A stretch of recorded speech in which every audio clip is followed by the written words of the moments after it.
Aku posisi di tengah, banyak orang sekeliling ini. Ngapain? Kata orang kayak orang apa namanya itu? Muka datar bang, muka tanpa ekspresi. Ini bang, ini. Boleh contoh nih kan? Boleh. Nah, ada yang gini bang, ada yang gini. Ruang dunia. Oke, assalamualaikum warahmatullahi wabarakatuh. Nah, kali ini aku lagi bersama David. Asik. Kita undang David di ruang dunia. Kemarin aku WA dia, langsung aja. Lu David nih, Pit, kapan bisa podcast? Asik. Podcast ya. Ini tempatnya apa, Pit? Tempatnya kawan-kawan berbagi cerita, berbagi informasi seputar dunia bagian alam. Mau itu yang pernah berkegiatan di alam, ataupun yang belum pernah pun boleh duduk di sini ngobrol, Sharing mengenai alam dan lingkungan. David ini ya orang lama juga, dia hobi di alam. Tengok aja rambutnya gondrong. Ada hubungannya Peter? Ada kayak emang. Aduh, itu juga Fitra ini ada Fitra juga ini yang kemarin sebelum video sebelumnya itu tayang. Ini Fitra ada juga, rambutnya gondrong juga, sama nih. Atau jangan-jangan kalian ini? Ya panjang aja rambutnya nih. Adik kakak? Enggak. Satu perguruan ya. Satu sekte. Satu perguruan ya. Oke David, kira-kira Fit udah nengok video-video sebelumnya lah ya? Udah. Sekilas ya. Kira-kira mau ngobrolin apa Fit? Mungkin cerita tentang yang ini lah bang, pengalaman waktu naik Bukit Suligi. Pengalaman waktu naik Bukit Suligi. Wih, ya Bukit Suligi itu di Rohul ya? Iya di Rohul. Rohul, daerah Aliantan. Nah jadi singkat ya, sedikit cerita ya. Jadi Bukit Suligi itu rupanya dulu abang kebun sawit bapak abang kan, di bawah kaki bukit itu. Nggak tahu orang dulu bawa carrier. Tahun berapa dia? Tahun 2017 2018 kalau nggak salah. Orang bawa carrier ke atas kan, kemana ini? Berarti David udah pernah ke sana? Sudah. Kalau nggak salah tahun 2018 ke Suligi itu. Itu 2018 sama? Kalau waktu itu berempat. Jadi ada dua pasang lah kan, dua cewek dua cowok. Jadi kita berangkat dari Pekanbaru itu rencana kita 3 bukit. Bukit apa aja tuh? Yang pertama kita start dari ini karena udah kemalaman juga, mau ke Rohulnya. Kami kontak orang base camp Bukit Suligi, katanya nggak ada tempat untuk penginapan karena berangkat malam. Oh, memang karena malam jadi sempat komunikasi dulu sama iya, jadi kan nyampe sana katanya karena kebetulan itu tuh kalau nggak salah di rumah kepala desa. Karena mungkin tak apa kendalanya nggak bisa dia menghubungi kepala desa, jadi kami tanya masjid. Mungkin tak apa kayak mana kan, kami kurang tahu juga, katanya tutup masjidnya. Tuh jadi kami inisiatif lah untuk ngecamp di pertama kali itu di Puncak Kompe. Puncak Kompe itu mana? Yang ini bang, sebelah Ulu Kaso. Oh iya, Ulu Kaso ya. Oh iya, masih daerah Kampar. Jadi kami ngecamp di situ 1 malam. Tuh besoknya tuh siang baru lanjut ke ini, ke Suligi. Oh, awalnya Kompe. Baru lanjut ke Suligi. Karena tadi itu ya nggak bisa bermalam di. Iya, di base camp itu kami kira ada base camp. Biasanya kan kalau kayak gunung-gunung itu kan ada base campnya tempat ini. Ada. Nah ini di tempat kepala desa. Kita kayak mana komunikasinya mungkin. Karena udah malam juga mungkin Iya. Nah, jadi kami berempat jam berapa? Kira-kira sekitaran jam 5-an lah. Karena di sana itu rata-rata orang trekking malam. Iya sih memang. Trekking malam. Karena kalau siang kan katanya panas. Lagian nggak terlalu jauh sih. Paling ada sekitar 1 jam atau 1 jam setengah lah trekking. Jadi kami trekking sore jam 5 lewat, nyampe di atas itu ada namanya itu ya, kalau sebetulnya kayak tebing tapi kata orang itu cadas. Oh, cadasnya lah. Masih ada pohonnya tapi masih batu batas vegetasi di situ ada batu-batunya gitu. Ada. Oh iya, berarti cadas tuh. Jadi disitulah ibaratnya yang campground itu. camp di situ semalam. Jadi pas malam itu kan kami kan dua cewek dua cowok. Ya. Jadi kebetulan pula ada pendaki lain satu rombongan. Ini pertama kan sekitaran rame orang tuh bang, mulai 15 orang mungkin akamsi lah. Iya. Warga sekitar mungkin Warga kan. sekitar ya. Cuman bawa terpal sama nasi bungkus. Ya modal-modal kayak ke kebun gitu Ya, juga ya. kebun. Nah, jadi malam itu kan, jadi ini posisi tenda kami. Jadi di hidupnya api unggun di sini. Otomatis kalau ada angin, bunga api ini ke tenda dong. Ibaratnya kalau pas di dekat tenda kami tuh. Jadi kami bilang kan tuh, bang tolonglah bang apinya, ibaratnya bersama saya mainak gitu kan. Nah tuh nggak lama dari itu ini kan agak di jauhnya lah. Tuh terakhir tuh ada lampu besar. Kami posisi waktu itu udah jam berapa tuh ya? Hampir jam 12 lewat lah. Dia bawa lampu besar. Lampu apa namanya itu? Lampu Petromax yang besar tuh. Dia lampu-lampu kayak lampu LED gitu bang. Oh, bukan lampu Petromax ini. Bukan kayak lampu LED segini tuh. Yang terang. Jadi mungkin orang tuh kan nggak bawa tenda. Cuman di terpal tuh aja. Di terpal tuh di lantai itu ada di tanah tuh. Jadi kami kan karena dua pasang tuh, cewek di luar, kami di dalam. Cewek di dalam, kami di luar. Dua, karena nggak mungkin juga satu tenda kan. Nah, jadi hidup mana dia putar-putar gini kan bang. Kami posisi ngantuk, baru capek. Udah hampir jam 12 lewat udah. Jadi entah kayak mana ya itu, entah namanya manusia kan dicoplosan lah gitu, nggak mau kotor. Nah, mungkin entah terlalu capek mungkin kan. Udah capek, ada pemicunya. Jadi yang pemicunya inilah yang membuat David emosi lah sih kata-kata mutiara yang tidak baik. Itu udah keret gitu lah kan. Iya. Langsung disapa sama kawan aku nih yang cewek. Kata dia kan, pamali kata dia, kita lagi di hutan. Jadi kayak mana masih belum juga apa nih? Enggak salah dulu, enggak mampan pamali tuh. Kan? Enggak lama dari itu, jadi kan posisi kami karena cek di dalam kan, kami di luar. Oke. Ini posisi tenda bang. Ini tenda. Aku bentang matras depan tenda. Jadi belum tidur, masih sadar. Karena masih pakai SB lah kan, SB separuh. Iya. Kan malam tuh kan ada kayak cahaya remang-remang lah. Bulan emang terang tapi masih remang-remang. Jadi pas itu aku posisi di tengah, banyak orang sekeliling ini. Ngapain? Kata orang kayak orang apa namanya itu? Muka datar bang, muka tanpa ekspresi. Ini bang, ini. Boleh contoh nih kan? Boleh. Nah, ada yang gini bang, ada yang gini. Pokoknya sekeliling nih bang, posisi aku tengah-tengah nih. Hampir berapa lama itu ya? Enggak, itu orang yang 15 orang tadi itu? Enggak, beda orang. Orang kayak orang bisa katakan apa namanya, orang bunyian lah bang. Sebangsa bukan manusia. Iya, sebangsa bukan manusia. Jadi ibaratnya aku kan masih mikir ini enggak nih, mungkin karena aku capek agak blank gitu kan, nih halusinasinya. Aku pastikan lagi, aku tengok lagi bang, sampai berapa kali tuh ya kan? Sama kalau gini tuh, menggigil nih, baca doa yang bisa lah kan, menggigil tuh aku tengok pastikan lagi, masih juga lagi kayak gitu posisinya. Serius nih? Serius bang, sumpah. Jadi ya gini ya. Tapi tanpa ekspresi. Enggak, dia bentuk orangnya tuh ada yang rambut panjang atau apa, pendek atau gimana? Kayak manusia biasa. Kayak manusia biasa, tapi mukanya tuh tanpa ekspresi, bukan datar bang. Kan ada tuh gimana kata orang datar, ini enggak tanpa ekspresi kayak kita nih. Emang orang gitu tanpa ekspresi. Jadi kan bang, karena posisi aku guling tuh di depan tenda tuh, langsung masuk ke tenda kan. Masih penasaran nih, ibaratnya masih memastikan sampai 3 kali tuh. Aku tengok depan tenda tuh, masih juga malam aku dekat deh. Ini pas depan pintu tenda tuh.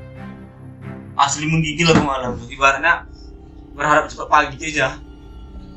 Jadi kawan-kawan yang di tenda yang ikut jadi kan ibaratnya kalau aku buka cerita malam tuh otomatis kayak kawan-kawan tuh kan mungkin entah tersugesti entah apa gitu kan.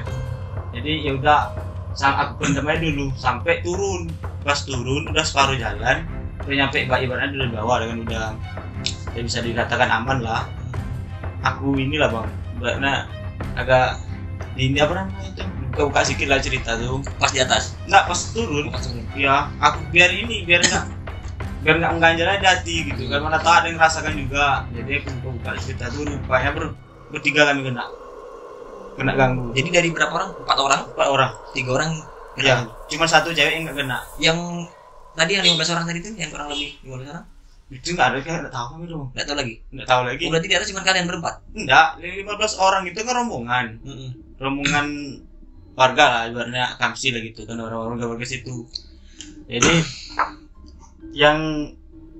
yang nengok aku tuh itulah yang mungkin entah makhluk gaib itu tak tahu, jadi kan ibaratnya walau alam lah. Iya. Mungkin tak sugesti aku, tapi antara percaya dan tak percaya gitu kan.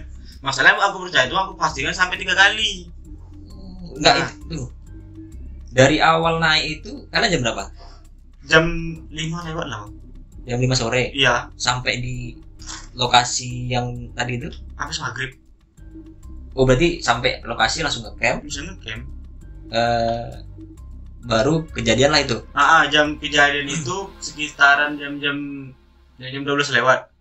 Karena kan posisi udah mau tidur. Oh gitu. Berarti sempat ada kegiatan dulu sebelum kejadian itu ya? Iya, main gitar, kan nabi unggu ini biasa lah, kayak mungkin biasa gitu kan. Kalau dari cerita teman-teman yang kemarin di video ini kan, kita tayangkan tuh, ada yang bawa jimat lah dia, ada sempat aku ngobrol di luar ini, kan di dalam video ini. Jadi sempat aku ngobrol ada yang bawa jimat, jadi dia diganggu. Kemudian itu tadi salah satunya ada yang berkata kasar kan, kata mutiara tadi itu mungkin penyebab juga. Tapi lebih kalau kawan-kawan yang cerita sebelumnya itu lebih ke jimat. Nah, ini kawan-kawan kalian ini yang berempat ini. Kalau masalah jimat itu kayak, kalau aku pribadi nggak ada sih bang, tapi entahlah kawan-kawan lain. Tapi kan abis itu tuh turun, jadi pas aku buka ceritanya tuh, yang kami kena tuh aku tuh ada kakak tuh. Kakak tuh pas lagi tidur, kayak di sepak-sepak, jadi kan kita tarik SB-nya. Nah itu abang itu lagi pas buang air, kena gini-gini kan tangan itu kena seret. Jadi terbuka cerita itu pas kami udah turun, salah kami rupanya posisi tenda. Oh dia mempengaruhi? Ya posisi tenda kan biasanya kan ada gate tuh bang. Kalau naik situ tuh ada gate. Itu kan yang kami ke satu kan gimana? Aku antara percaya dan tak percaya gitu kan. Terus kami cerita tuh kan kami turun sama gate tuh. Jadi kata dia posisi tenda kami jalan makhluk tuh. Mungkin apa ya? Kalau bisa menerjemahkan sedikit aku cocologiku ya, mungkin dia merasa ganggu kan. Ditengoknya orang ini kan pergi. Kan? Kalau tak pergi, nah itulah tuh. Mungkin ibaratnya dia mau pulang gitu kan, tak mau kemana gitu. Otomatis jalan dia kita tutup. Karena posisi tenda kami memang karena di situ tuh bang cuma satu jalur. Karena kebetulan pulang malam tuh rame. Nah kalau bisa dihitung itu paling itu kalau hitungan tenda cuma kapasitas 3 tenda. Berarti nggak luas ya? Nggak luas. Dia memanjang. Selebihnya tuh paling itulah tuh kata orang tuh kayak target situ kan kena kami pas lantai tempat tenda. Posisi tenda kami ini jalan dia kata dia. Oh jadi kalian berangkat 4 orang pas di atas itu? Memang nggak ada pendampingan dari gate sana? Enggak. Jadi pas turun baru nanya? Iya. Memang sih kalau Bukit Sulingi itu sekilas kami lihat tuh kan memang agak sedikit ya kelihatan nggak terlalu ngeri kayak gunung. Tapi kata orang seram. Mungkin karena ini juga salah satu faktornya. Ya, itu kan bicara ini lagi ya, bicara kepentingan masyarakat sekitar kan. Mungkin karena kawasan itu dulunya hutan, dijadikan sawit kan, perkebunan. Ya mungkin ya mereka mungkin jadi salah satu faktor yang diganggu juga penyebabnya. Nah jadi setelah 4 orang yang naik itu kan, itu tahun berapa kira-kira? 2018 sama. Itu nggak ada cerita-cerita lagi kawan-kawan yang lain Ada pernah naik? Udah pernah naik sih? Oh iya? Belum. Jadi kami berempat nih semenjak terakhir naik Suligi itu udah memang nggak ada lagi naik Suligi. Kalau bisa dibilang trauma sih enggak, tapi kalau bisa dihindari gitu kan. Biar lagu yang lain gitu, kayak kalau di Rohul kan kayak puncak Rana gitu. Biar aku puncak lain daripada aku Suligi gitu. Karena kayak aneh bang, masih terekam jelas gitu. Ada trauma tersendiri ya. Ya bisa dibilang trauma lah, trauma ringan gitu. Nah, jadi kan, nah ini kan teman-teman udah mengalami itu. Nah, anda ini teman-teman yang lain mau ke situ, mau ke Suligi. Nah, kira-kira sarannya apa? Kalau abang simak tadi kan cerita, Ya. Abang simak cerita tadi kan, karena tadi ada salah satu faktor mungkin tenda, kemudian mengeluarkan kata-kata yang tidak baik lah kan. Walaupun ada yang pro dan ada yang tidak lah mengenai itu kan, tapi minimal ketika kita berada di alam ya tidak ya, berada di alam ya minimal kita menjaga etika. Iya. Itu yang paling penting. Nah kira-kira menurut Mit, nanti teman-teman kalau seandainya mau ke Bukit Suligi ini kan mau lebaran nih, habis lebaran biasanya teman-teman ada yang ke Bukit Suligi, Jarana. Nah kira-kira apa sarannya untuk supaya tidak terjadi lagi lah? Mungkin sih kalau dari aku sih bang, kalau untuk apa namanya lebih diingatkan aja sih, jangan terlalu menganggap sepele gitu kan. Karena gini, ibarat orang memandang bukit nih cuman 800 sekian. Karena kan ibaratnya kita sama-sama di alam, sama-sama kita di alam bebas. Karena ancaman itu kadang nggak semua ini gitu. Jadi ya itu yang pertama. Yang kedua misalnya kayak ada namanya etika sama kode etik gitu kan, ya itu kalau bisa dipahami lah gitu kan. Sama yang kita tamu ya cakap sadar diri lah. Mungkin dari situ juga gitu kan, kalau untuk naik ke situ tuh mungkin lebih tepatnya cari tahu dulu ya bagaimana kondisi Bukit Suligi itu, tanya-tanya sama warga, tanya-tanya sama teman. Jadi ketika kita sampai di sana pun kurang lebih kita tahu aturan-aturan apa yang harus kita kasih kan. Pantang larangnya gimana gitu kan, apa kearifan lokalnya gimana gitu. Karena setiap hutan itu berbeda-beda dia adat dan budayanya. Ya kayak gunung lah kan, nggak semua gunung itu kayak gunung Marapi, Talang, Singgalang. Ada gunung-gunung yang memang kita mau naik itu harus ada ritual khusus ya. Kayak gunung apa ya deh? Ya, ya. Nah kurang lebih begitu. Pas juga ada itu etika, kemudian ya pantang larang itu. Larang itu apa deh? Misalnya contoh kan pantang larang enggak ada di dalam yang gitu kan, kayak dilarang apa namanya itu buang air sembarangan, pantangannya gitu kan. Entah ada, kalau ada sebagian gunung tuh, kalau di gunung contoh kayak di Gunung Sago, pantangan itu tidak boleh memasukkan sesuatu dalam nesting ketika habis makan. Itu menurut orang sana. Menurut orang sana itu pantangannya. Contoh kayak gitu kan. Mungkin kalau ada Suligi entah apa gitu kan. Kalau katanya boleh bawa ini kalau gitu. di Sago sendiri katanya kalau dia ada nesting ditutup gitu, apa katanya? Ya kalau kami dulu bang dilarang mengisi apapun di dalam nesting kalau habis makan. Contoh misalnya kita mau istirahat, mau tidur gitu kan, misalnya ada nasi lebih nih, kita simpan lah untuk besok gitu kan. Dibungkus saja. Itu nggak boleh karena ini cerita berdasarkan cerita sana ya. Karena dari warga setempat lah, percaya dan tak percaya gitu kan. Kalau percaya syukur, kalau nggak percaya ya anggap aja apa gitu. Di sana tuh kayak mana? Kalau kita masukkan dalam nasi dalam nesting itu sama kayak kita ngasih makan warga situ. Dan warga situ dalam artian bisa dikatakan apa namanya? Penghuni sana lah.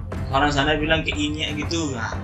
Iya. Nah, katanya kayak gitu. Jadi daripada kan kalau dia datang kan memang niat dia bertamu gitu, dia ada silaturahmi. Karena kita kalau dia datang ngeri juga bang, walaupun niatnya silaturahmi. Jadi itulah salah satu. Iya. Itulah salah satu pantang larang ya, yang nggak boleh dilakukan menurut ya teman-teman. Itu terserah teman-teman percaya atau tidak. Itu kan ini kan hanya berbagi informasi. Nah sama juga Suligi begitu.